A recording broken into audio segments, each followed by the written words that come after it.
Norime pristatyti grilio namelį, kurio plačiausia vieta yra 4,65 m, kurio aukštis yra 3 metrai. Šis namelis gali būti atviro tipo, tokį kokį matote dabar.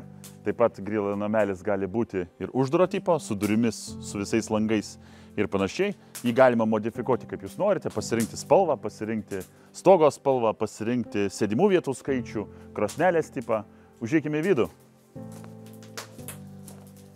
Šiuo atveju yra sumontuotas grilio pečius, kuriame galite tiesiog pasišildyti, kuriame galima įsikepti įvairiausių gaminių, kuris yra pagamintas šiaip iš eglės medienos. Taip pat galime sumontuoti apšvietimą, galima pakeisti medžio rūšį, galima pakeisti langų dydį. Tai UAB Justa turi savo projektuotoją, turi savo dizainerius. Jeigu turite kažkokią viziją, norite keisti iš esmės mūsų siūlomą gaminį, mes galime tai įgyvendinti. Mūsų kontaktus galite rasti www.justa.eu.